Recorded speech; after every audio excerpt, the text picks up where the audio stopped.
3 o'clock. We're going to get started. Welcome everybody to my furry friends. I'm Kathy Krevat. I want to thank you all for being here. I feel like it's sad that we can't be all together, but it's also opened this up so that people all over the country and I think even internationally are able to see these panels. So that's really fun. And then I hope everybody's being healthy and safe during these times. So I wanted to thank the VoucherCon folks for changing gears and moving this convention online. I know it was a huge technical effort based on some other stuff that I've had to do online. And then they've been really helpful working with the moderators. So, and then I'd like to thank our technical host, Rick Meredith, who's going to be in the background making sure everything runs smoothly. So again, I'm Kathy Krevat. I wrote the Chocolate Covered Mystery Series and the Gourmet Cat Mystery Series. And my short story, One Flew Over the Cuckoo's Nest, was published in the Crossing Borders anthology. When I'm not writing, I volunteer for a local conference we have here, the CCA Writers Conference, that is also going to be online. And it's the only high school conference, or yeah, only free high school conference in the country. So I also do a lot with local and national politics, and I do stand up now, so, which is now on Zoom. I want to introduce, I'll go alphabetical, Jennifer Chow. She's the author of The Own Voices, a Sassy Cat Mystery Series, and the Winston Wong Cozies. She lives in Los Angeles, where she hunts for all things matcha.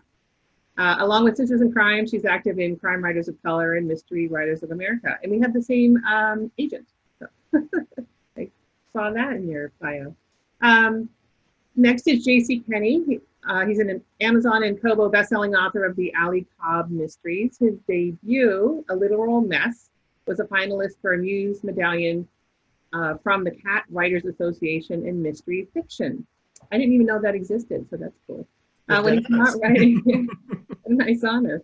When he's not writing, you can find him following IndyCar racing or listening to music. He lives in Indianapolis with his wife, 2 children, and a cat. Kentucky native Jackie Layton loves living in the Low Country. And yeah, I guess we all have our names on the screen. So despite cracked ribs and a trip to the emergency room after getting a hook in her foot while body surfing, she always had fun playing with her kids in the waves. When she's not writing, Jackie enjoys long walks, bike rides, reading on the beach, and collecting shells.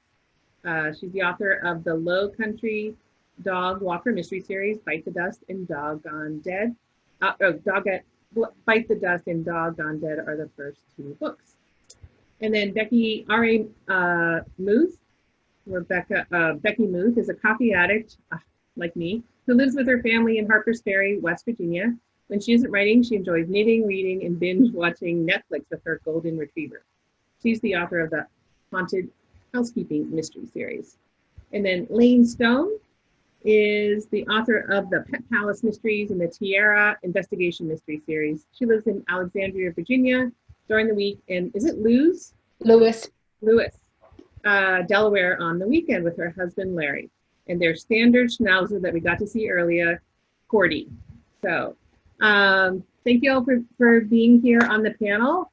For the audience, just want to say we're going to discuss my questions at first, and then we will feel free to put any questions you have in the chat, and the panelists can answer it if it's directed to them, or we can save them up and have it at the end. For the last 15 minutes, we'll answer the audience's questions. And I have a lot of questions, so I won't run out for my time. So let's go with Jennifer first. What inspired your series?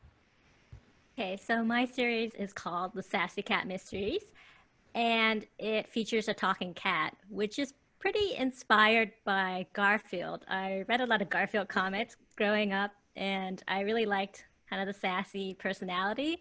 So when I started writing this series, I wanted to have that play a big role. Then the other thing was I was kind of always interested in this idea of a pet owner connection. So I made Marshmallow, who's the cat in my book, telepathic, so that he can talk straight to his owner and, just send all his snark her way. And I thought it'd be fun to have, him as a great, partner in sleuthing with Mimi, who's a pet groomer. Very cool. JC? So I think probably the biggest two factors that kind of inspired me for the Alley Cobb mysteries um, are that first, I'm from Indiana, and I wanted to write a bunch of stories set in the Midwest, in my home state, because I think a lot of times we think about, especially cozy mysteries, they're in on the coast in exotic places, and so I wanted to kind of write a story set kind of in almost my backyard. And on top of that, I'm a huge cat dude. I've spent my whole life around cats, so if I was going to write stories, I had to have cats in them. So that's why all of my books have a cat in it to one degree or another. Great. Jackie? So I'm a dog owner, and I've noticed living here in the South that everybody has dogs. Everybody's out walking their dogs. So I chose to set my stories here on the coast and include dogs because it's just such a part of life down here. And you learn people's dogs, the name of their dog, before you learn their name. So that's how I set my series down on the coast of South Carolina with dogs. Great. Becky? Yeah. My idea for my book was a spur of the moment idea. We were bouncing ideas, my publisher and I were. And so I was like, well, what if we have someone she's a house cleaner, but she really hates house cleaning. And, so throughout the series, every book, they're trying something new because they don't want to go back to housekeeping, Yeah. The cat, I didn't plan for the cat. I knew there'd be a black cat somewhere in there, but then, much to my surprise, as much as the main characters, he turned into this hot Irishman. So that's Rune. Yeah. our series. Yes. Layton? Well, yeah, I'm a dog person, and I agree with you guys. When you meet another pet parent, you just have this automatic friendship, and I like that. That to me, that's just my way of talking to the readers. And I was at a conference, and an editor knew that I'd co-written a romantic suspense with a dog theme, and just asked me if I could do another series on that. Great. Okay, and then, so some of you already said this, but maybe talk more about it. My question is, do you have any pets, and what are they? What are their names? I'm going to start with Layton. Yeah, we had Abby, who still tweets as Abby the menopause dog. She was in my first series, and with that, the protagonists, and I always have co-protagonists, but the protagonists didn't like guns, and so they all had a standard schnauzer. And so I just kept that going, and this dog is Cordy, and so yeah, I always have a standard schnauzer. I'm just going to go around according to my Brady Bunch. So JC? So I have Kat, and her name is Maria. She is we got her from the Humane Society about 5 years ago. And she actually has her weekly post that I call Monday Morning Maria. That kind of, people she has a few comments about, what's going on in her life or a thought for the day. So she's the inspiration for Ursula in my Alley Cobb series. Great. Jackie? So we've got a Westie named Hans. And when my oldest son got married, his wife teamed up with my youngest son to find hypoallergenic dogs because I have all kinds of allergies. And so there was no way we could say no to my youngest son and my brand new daughter-in-law. So we became the proud owners of a Westie. And now my youngest son is off and married and started his own family in Texas. But we've kept Hans. He's 14 years old now, and he just makes us laugh every day. He's just a lot of fun and still full of energy. Great. Becky? I'm actually a dog person. I'm allergic to cats and dogs, but I take medicine so I can have dogs, and I have 3 of them. We have a golden retriever named Cinnamon. She does have her own Facebook page, Cinnamon the Golden Retriever, but she's bad about updating it. Something about thumb. So we also have Gracie, which you can hear in the background. We taught her how to say please, so when she wants something, she just walks around the house whining, and it sounds like please, please. And she's a plot hound yellow lab mix. And then we have a Catahoula leopard dog, who's a mix with a couple different things. And her name is Sookie, and they're all rescue. Well, they're all foster fills. Foster. Jennifer? So I live in a divided household. So we've got cat people and dog people in here, and no one's quite winning yet. Although my husband's actually allergic to cats, so it's got, you know, he's got a point on the scorecard. But then recently, actually, one of my kids, they noticed that their friend got a quarantine rabbit. So now, you know, bunnies are in the mix as well. At one point, growing up, we had 18 animals in the house. Well, the rabbit was outside. We didn't have a rabbit, but yeah. So what are the advantages of writing with animals in the book? And let's start with Jackie. Sometimes the animals in my books come across a clue. They can also gauge another person's a mood if you're scared or whatever, kind of come and comfort you. And they can also alert you to dangers. So I just feel like the dogs are, you know, a very integral part of the cozy mysteries that I write. Right. Those are good points. JC? I think probably for me, what having a cat in my books does is it humanizes my human characters. It gives an opportunity to see their softer side. And maybe it's a softer side that maybe they don't typically show to other people. And I think also it's an opportunity for a little bit of comic relief. You know, how we all have our different little weird quirks with our furry friends. And I think it's fun to see how our characters then react or interact with their fur babies. Yeah. Jennifer? Well, since my cat is a talking cat, I like having that, you know, different perspective on the human world. And it's just kind of nice to have a different lens to see things, including clues, and just the way people work.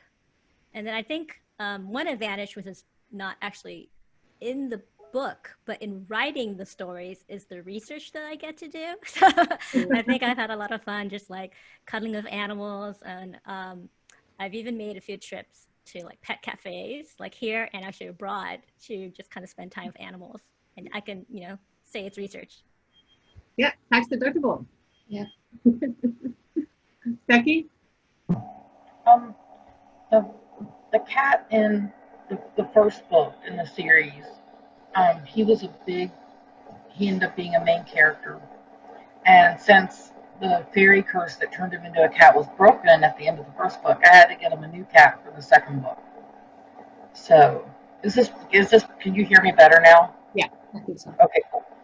So in the second book, he's just an ordinary cat, but then in the third book, which I'm finishing up now, he's actually going to help solve the murder, and I'm excited to find out how that works too, because I don't really plot, despite having, you know, plot on the wall. Yeah. Lane?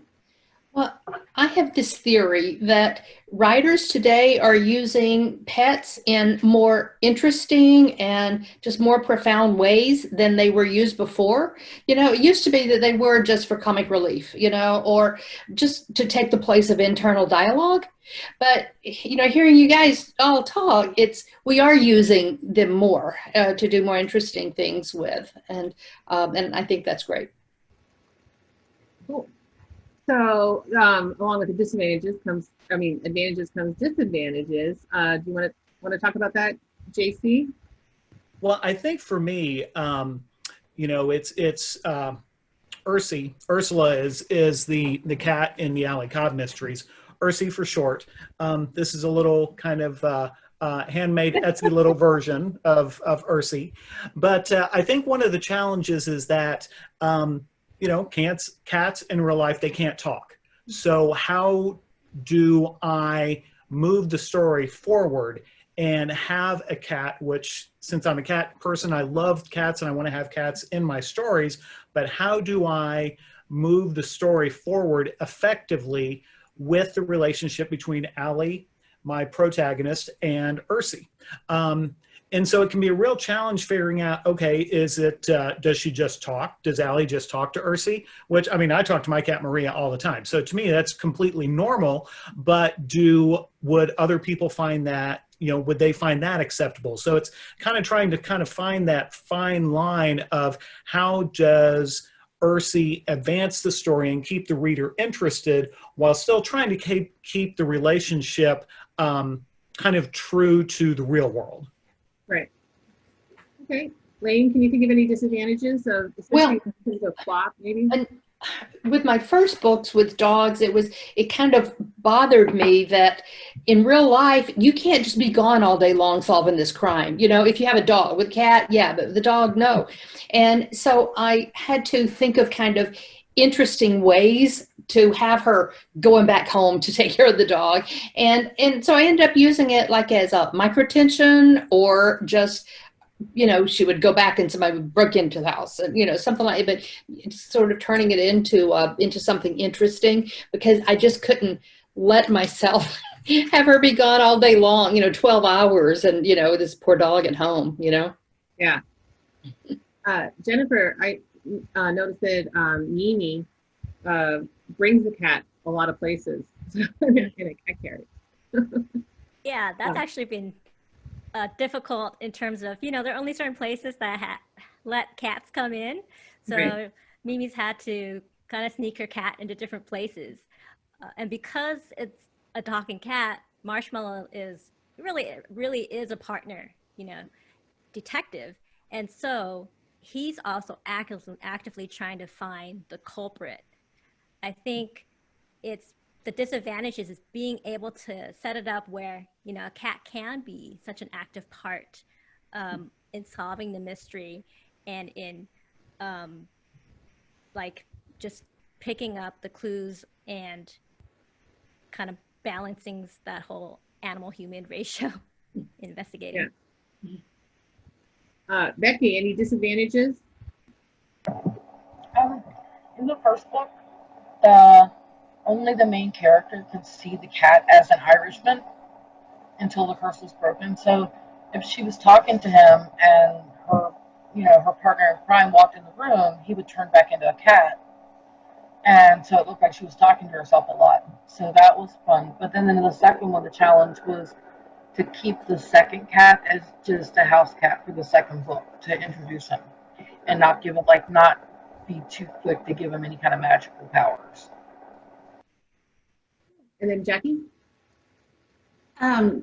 Because my main character, Andy Grace, is a dog walker, she takes her dog with her throughout the day. And but sometimes when she's tracking down clues, I'll be so focused on that, and then I think, oh no, what's Sunny is her German Shepherd. I'm like, where's Sunny? I got to get her back in, or have her make a correct exit, like she needed to go take a nap at the house. So so sometimes just trying to get it all worked out and to where it makes sense for Sunny's in the scene or she's not in the scene. Yeah, it complicates the plot a lot. That goes to the next one. How do you plot? And this, specifically, like, how do you incorporate suspense into your book? Jackie, you want to go first? So doing this, when I incorporate the suspense, I try to just kind of leave things hanging at the end of a chapter so that people will want to keep reading and,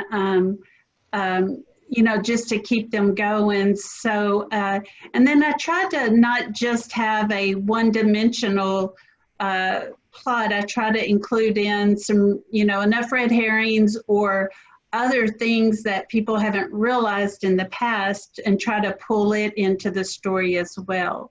So I just try to, keep things interesting and just try. I feel like increasing the suspense does keep the reader's attention better. Do you plot ahead of time, or do you just write and it all works out? Well, I plot ahead of time, but I'm very loose. I mean, if I'm like, oh, this didn't work, and then I'll just change it on a whim and then read over it and see if I think it makes sense. Yeah. Okay, Lane? I'm a big outliner, and so what I'm working on now, I wrote a 13 or 14 page outline for. And I know some people do outlines even longer. They might as well write the book. Jeffrey Deaver writes a 60 to 70 page outline. And so, yeah, so I write the outline just because I think it's so important with clues and just all the things that readers expect from a mystery. And then if someday I'm just not feeling it, I can go to that outline and just write whatever part I want to write. So.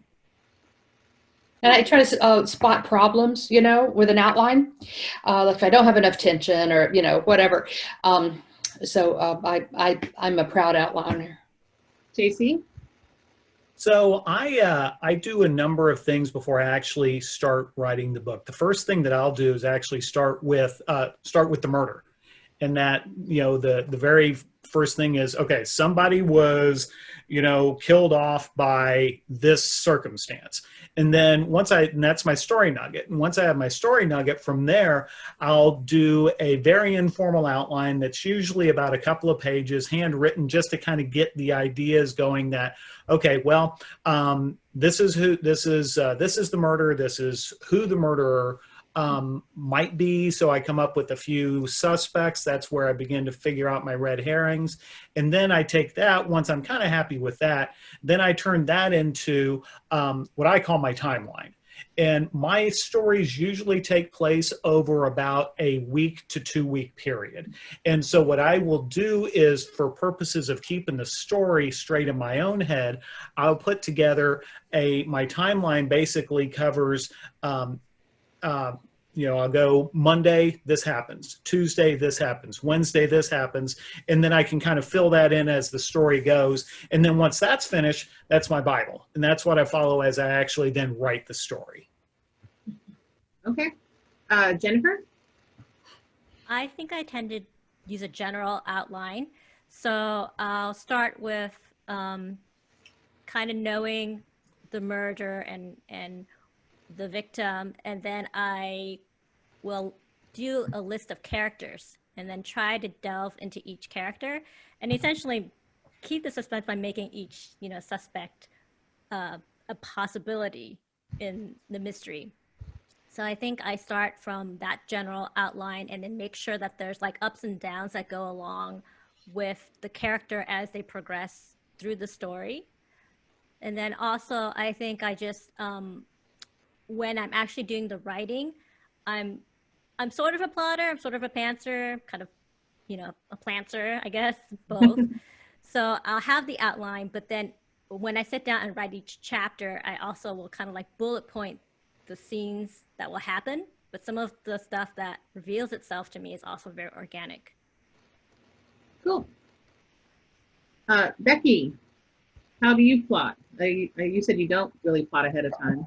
Yeah, I don't really plot ahead of time. I start out knowing where it's taking place and what characters are involved, and I know who gets killed. And I always name the killer. I have a list of people, you hear authors say, oh, I'll kill them in a book for you, right? I really do. I'm that kind of friend. I can't really help you move a body, but I can, and I'll just change the name a little bit. So, and just so it's not my editor helps me a lot. So, but yeah, so as I write, I try to know what's a general idea of what's going to happen in each chapter. I have I follow a kind of formula for the 3-act structure. And then as I finish each chapter, over here, the orange is Act 1, the blue is Act 2, the pink is Act 3, and I'll write a little summary of what happened, just like one sentence. Doesn't even need to be a sentence, like, so and so was killed. And I have to do who was in it and where the main setting for the whole overall chapter. Uh-huh. And then I know what's going to happen. And then as I get each one done, I give myself a coffee sticker. So that's like my little, it worked with my kids when they were little, so it works with me too. So, but yeah, I get a sticker every time I finish a chapter. So. Yeah, it was at my first VoucherCon that I heard of mystery authors killing off people from real life in their books. I was like, whoa, that's a benefit I never knew about. So, okay, yeah. So we've kind of answered this. So Becky and Jennifer both have magical animals, and I think you both said why you include those, because it does add another dimension to the book. Becky, do you want to take this? I think Jennifer did answer that already. Sure.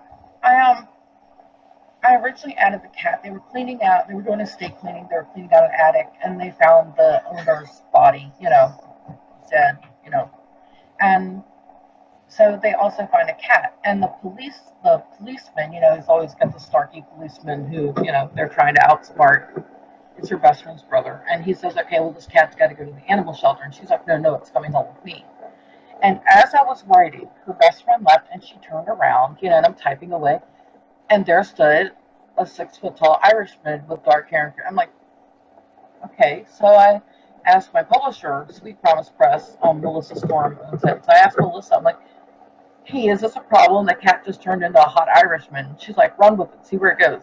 I'm like, okay. And that's, and then I decided that, that book had fairy magic. So book 2 had leprechauns, and book 3 has banshees. So even though they take place in a fictional town in Maine, we have a bunch of books in the Blueberry Bay area, is what we're calling it. And so even though it takes place in Maine, every book has a little bit of Irish magic, like Irish lore.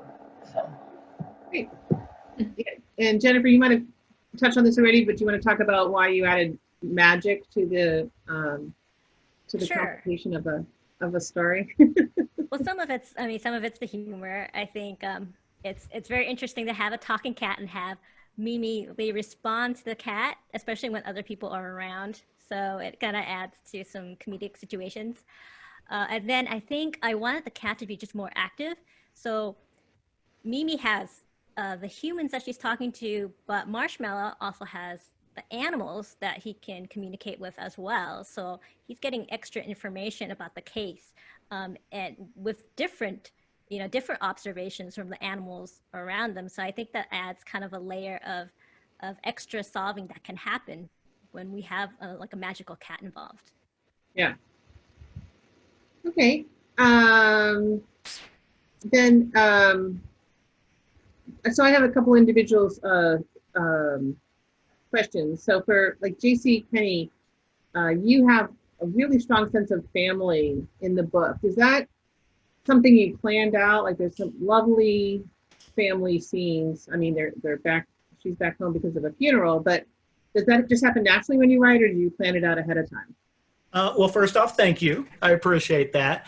I think one of the things that's important to me was that I wanted to get across that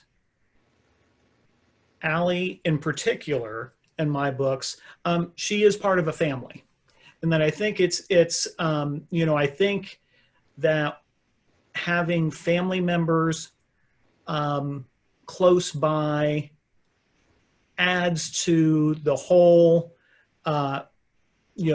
world, really. Because I write cozy mysteries, and so the town and the community is very important. And so I think that for me, it was important not just to have, the fun or odd characters that are maybe, working at the restaurants or the art galleries or what have you, but also to have family members there. And I also wanted to make it real. I'm the youngest of 8. So in my family, the dynamics go from, I'm really super close with a couple of my sibs A couple of my other sibs, maybe not so much. And so I think it also provides me an opportunity to add a touch of realism that, you know, Allie's got a couple of older siblings, one she gets along with, one maybe not so much. And also, you know, recognizing that, you know, her mom especially loves her, but it was her dad who she was really close with. And then so it provides an opportunity for growth for Allie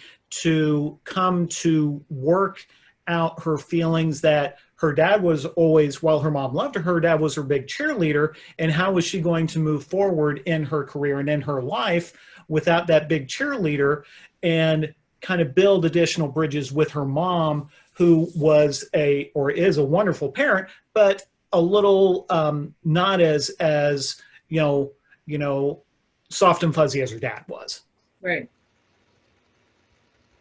And then Layton, and I read Stay Calm and Collie On. So Sue Patrick owns the Buckingham Pet Palace, and all of you guys have great titles and great like business names. So, and so a lot of the humor comes from the like language issues with Lady Anthea Walter from England.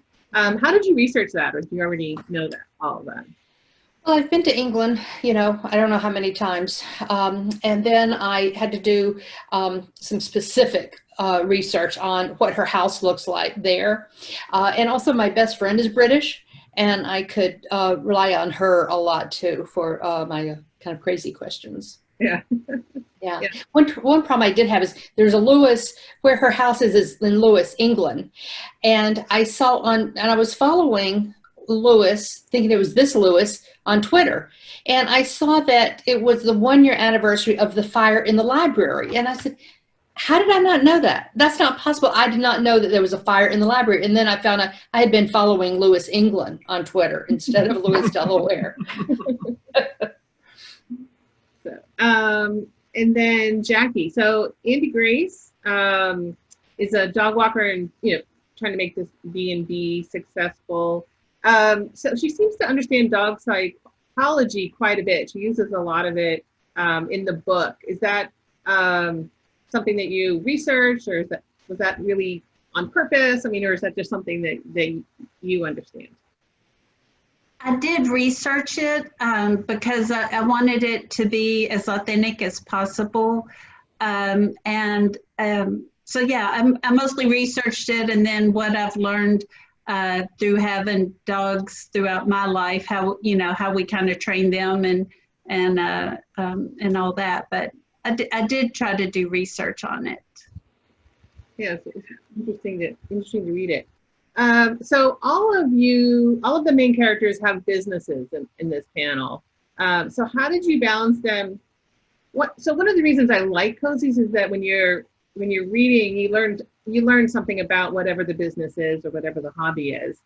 So how did you balance them working in their jobs and solving the mystery? You know, because they have to be present, but they also have to, you know, there's really good reasons, really good motivation for them to solve the mystery. We'll start with Jennifer. Yeah, it's actually kind of tough. I mean, she makes her own hours because Mimi Lee owns a pet grooming salon. It's called Hollywood. And so she is a little bit able to like kind of step out sometimes, especially since she has this mandatory lunch closure time. So she does a lot of her investigating during lunch, or like before the shop opens or after the shop closes. So I think that's been a workaround for me. And then in the next book, she actually has another worker and helper. So I think that also helps that she can, you know, have someone else kind of tend to the business while she goes and does her amateur sleuthing. Yeah. Becky, what about with yours? Since my main characters they co-own a small business, and they set their own hours, and they pick their own clients, so they can pretty much just blow off work to go solve a murder whenever they want. So it's kind of like, you know, living the dream. Yeah. Jackie? So I'm a pharmacist, and as a pharmacist, you go in and you cannot leave till the store closes. So I really wanted her to, Indy Grace, to have a career with flexibility. And I think dog walker is one of the most perfect things because you go from place to place to place and you're out walking dogs. And so she's able to, it's a small town, so she knows everybody and she's able to, you know, say, hey, did you see this? And she's in and out of people's homes, questioning them. And so I just thought that for my stories, that was just a great career to have the flexibility. Yeah, it does offer flexibility. Lane? Well, I developed this cast of characters, the other workers at Buckingham Palace. And I actually enjoy doing that. I mean, I wouldn't mind working a real job if I could work with those people. But so they hold down the fort when she's out solving mysteries. But the mystery always has something to do with dogs or the business. So that helps because then people come into the business too. So yeah. And JC? Well, I knew I wanted a character that was going to have that flexibility. So I basically cheated and decided I was going to make my main character have her own business where she could work from home and do whatever the heck she wanted, basically. So that's why she became a literary agent. Just because, for example, my literary agent, Dawn Dowdle, who I also share with both Jackie and Lane, Yeah. she is in Lynchburg, Virginia. And so I thought, clearly in today's day and age of the internet, for Allie to go out and solve her mysteries and look for clues, just so long as she's got her phone handy, she can keep up the good work for Cobb Literary Agency. So that's what she does. There are always scenes throughout the book where she's having to wait for something or other. She'll just take a couple minutes and scroll through her emails or check things like that. So she's it's a job where she's always working because she loves it, but she, when it's time to go do some snooping, she can just close the door of the apartment and take off and get to work. Yeah, works out great. So how important is setting to your books? Let's start with Jackie. Well, setting is a big part of my stories. Where Indy Grace is going into homes, that's where she finds her first body, and it is in old not quite a mansion, but on a old rice plantation that's been divided up. And then there's a lot of scenes on the beach or at the pier. So setting is, and through the series, setting will play a even bigger role in the different stories, but it has a big role in my stories. Yeah. Jennifer? So mine are set in Los Angeles, and I just really like just the vibe of LA, and I think I wanted to incorporate different neighborhoods and different areas in Los Angeles that maybe people don't see as often, and just the richness of like the food and the people and even the nature that's around, like the beaches and stuff like that. I wanted to incorporate. Lane? Well, I've tried to make Lewis, Delaware, like another character. We're on the ocean. It's part of what they call LSD, Lower Slower Delaware. It's a town made for cozy mysteries, I swear. I never heard that expression before. So LSD, yeah. Becky? Melissa, who owns the publishing house, had an idea to write some cozy mysteries, not in a shared series, but have all the series happen in the same fictional region. So each series has its own small town, its own characters, but we mention each other's we mention each other's towns and things.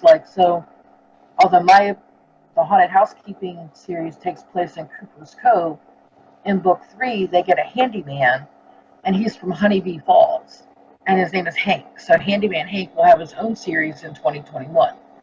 So, but it'll still be in the Blueberry Bay region of Maine. It's fictional, and so even on the on all the books on Amazon, they have the author's name, and then they have Blueberry Bay listed as the other authors, so readers can more easily find all the books that take place in that same general area.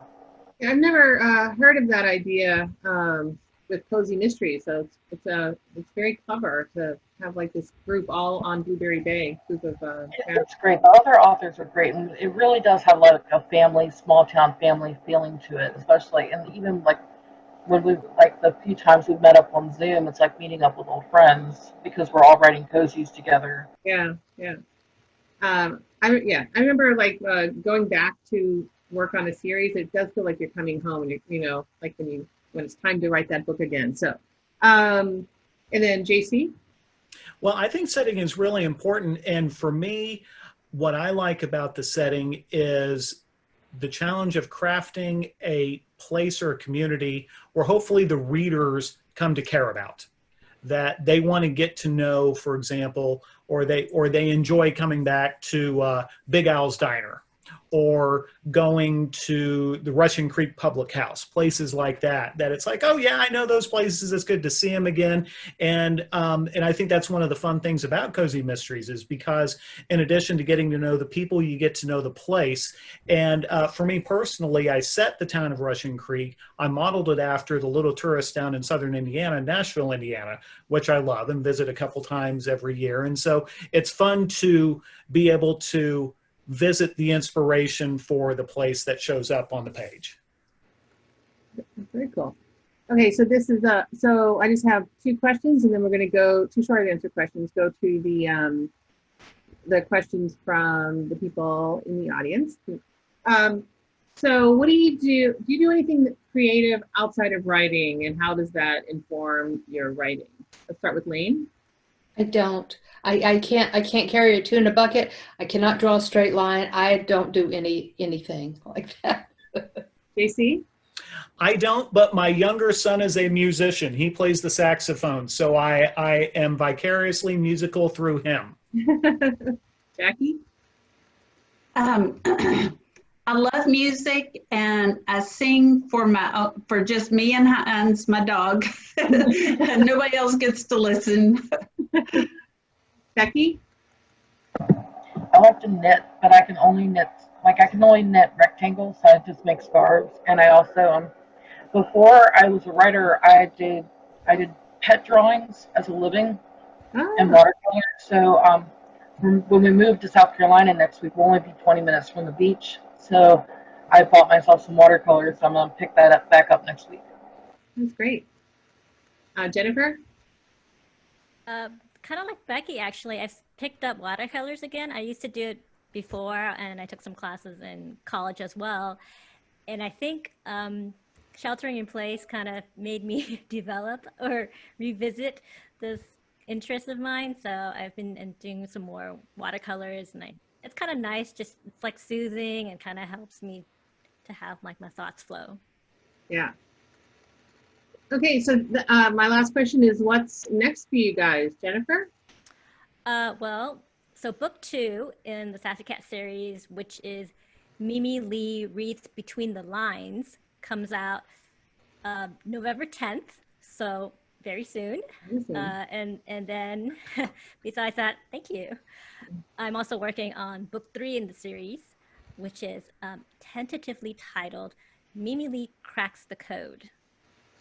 Very so nice. That will be out 2021. Becky? Book 2 of the Squeaky Clean Skeleton, So book 2 is called The Deadly Dust Bunnies, and it comes out October 30th. And then book 3, which is The Merry Messy Mummy, will be out at the end of November. I love all of these titles. They're so clever. Jackie, what do you have coming up? Book 3, Bag of Bones, also comes out on October 30th. And I do have a contract for book 4, 5, and 6. So I'm about to start getting ready on book 4. I've got a loose outline, and right now the title's Bark and Seek. Cool. JC? So Alley Cobb book 4, which is called A Deadly Discovery, will be out the first week of January next year. And then I also have a contract for 2 more books in that series. So a lot more fun adventures coming from Rushing Creek. Cool. And then Lane? I'm trying to finish up a nonfiction book, and Dawn is shopping my next series. Awesome. Okay, so do we have any questions from the audience? Rick, I wasn't paying a lot of attention. Oh, I see. There's a bunch. Okay. Oh, okay. How are your pets adjusting to this pandemic now that you are all home? You want to start, Becky, and answer that one?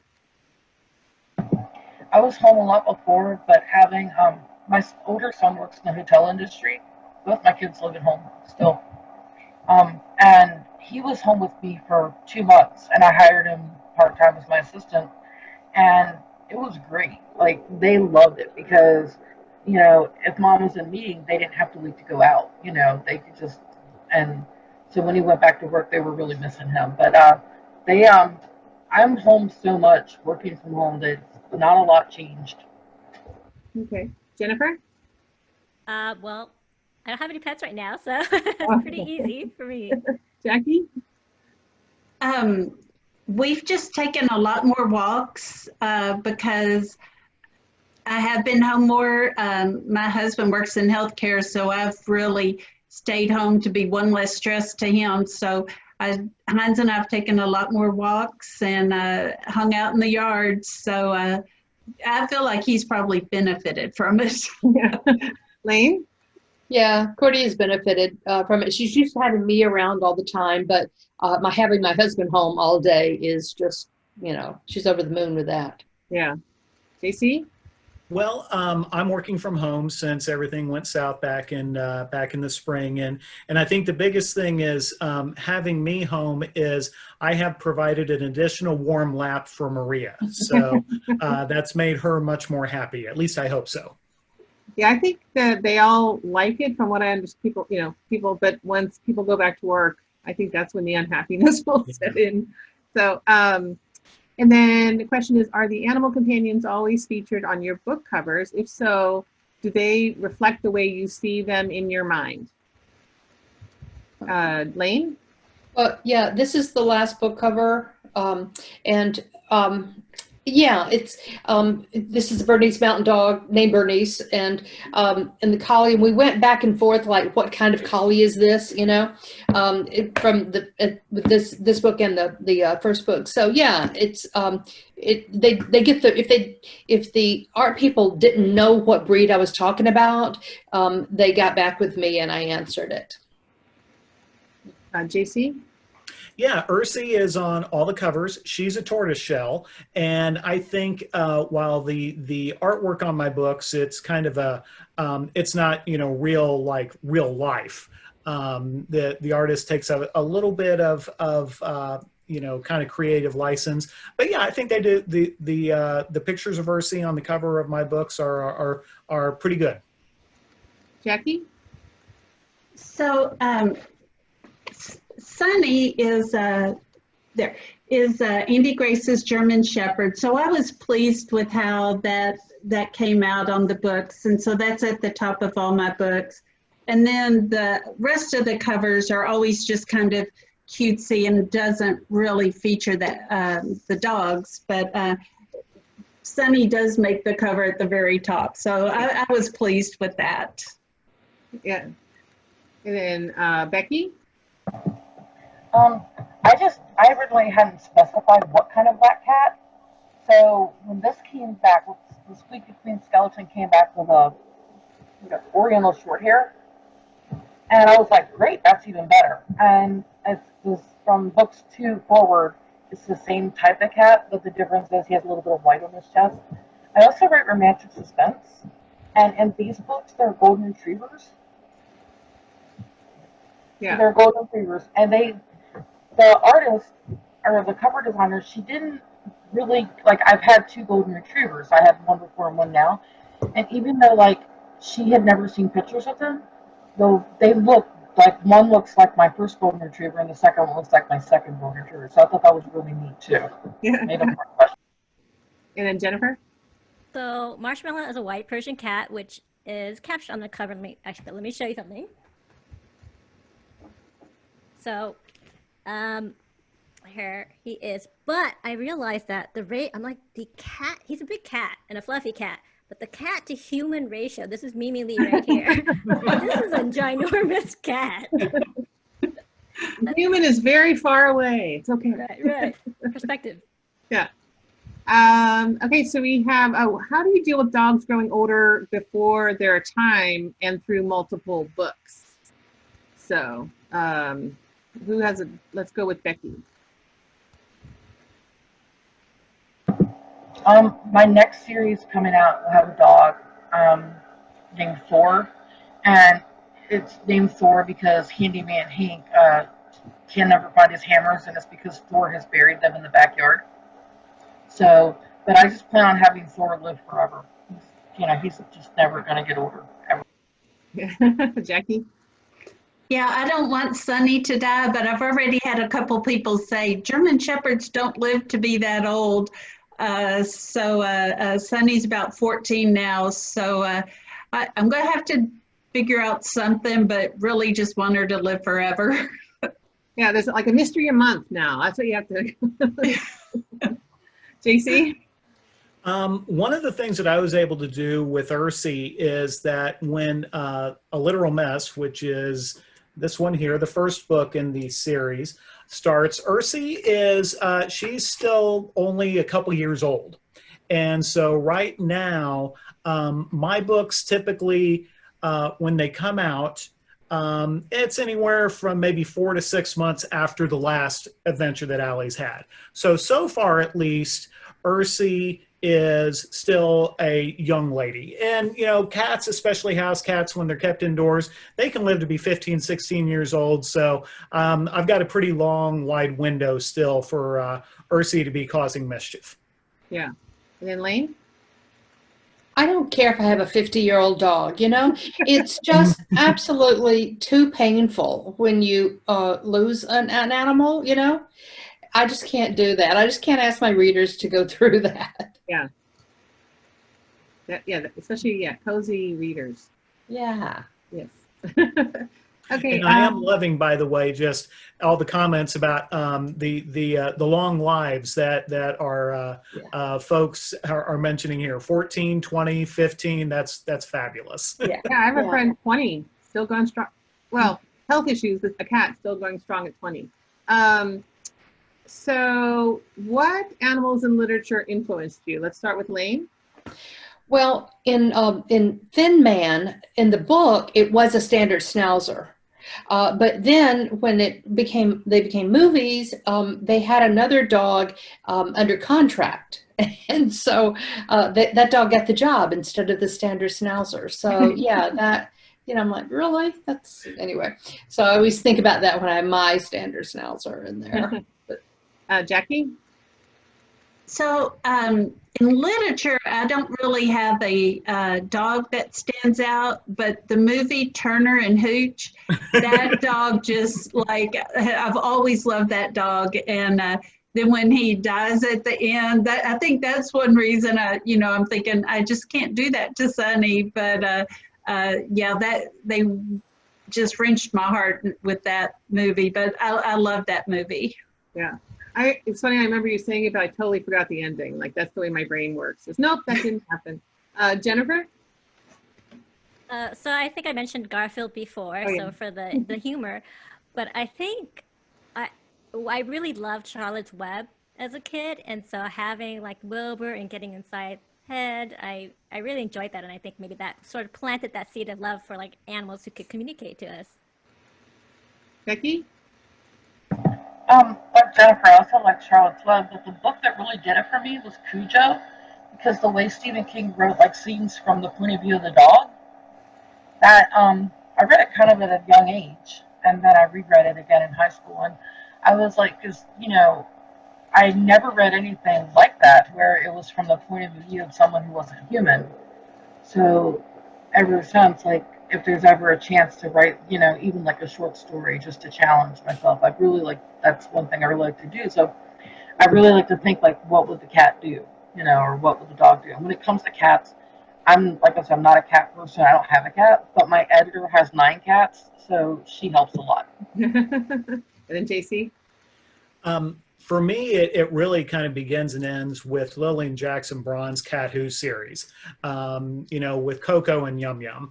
My mom read those books when I was a kid. When I started writing cozies, I read them. And, Ursi is not nearly as demanding as Coco, I love the term imperious that have been used with Coco as a Siamese, but that's where I get my cat inspiration from literature-wise. Okay, so let me see if there's any more questions. Okay, so just one more question from the audience. Who are your favorite animal characters other than those of the panelists? So that's kind of a tough question. Jennifer, you want to go first? Oh, great. Favorite animal characters. We've kind of mentioned, We've mentioned a few. You know what? I actually enjoyed The Art of Racing in the Rain too. When The we're what? talking about The Art of Racing in the Rain. Yeah. When we're talking about like just animals' point of view and like writing from that perspective. So I really enjoyed that. And the characters. Oh, my kids are really into the whole like a dog's purpose, a dog's journey, like sort of that series. Okay. Lane? Well, the Chet series, have you read those? They're really good because he'll need for this dog to do something, and the dog starts off, and then he's like, he'll see a leaf, and his mind will wander, and he'll forget what he's anyway. So those are really good. JC? Anything with a cat in it. My current favorite is the brand new Star Trek Discovery series, which season 3 started yesterday. We have a cat in it, Grudge, and I'm following her on Twitter already. So she's my current favorite now. Yeah. Becky? I really like Mary Feliz, her series. It's about an organizer who keeps finding dead bodies, but there's a golden retriever in that book. And she also writes about the characters' friends all have dogs, and when they get together, their dogs get together. And it's so descriptive. Her writing is so descriptive about the dogs that it really makes the characters feel more real. Oh, and then Jackie. I like Mary Feliz also, and I just can't. There's a lady who. Her name is just escaping me, but it's set in the Cotswolds of England, and her cat talks to her, so I've enjoyed that. And I am sorry, I just cannot think of her name. Yeah, I'm not good at that at all. So I just asked Rick if we've addressed all the questions. I think we have time for one more short question. Do any of you have a question for the other panelists? No? Okay. Why don't we, oh yeah, the Pet Whisperer PI series. Okay, so why doesn't everybody just hold up their books? I'm gonna hold up this anthology that I was in, and we will call it a day. So thank you all for being here. Thank you, Kathy, for moderating. You're welcome. Kathy, you were amazing, and thank you all. Great job. So yes, many carrots.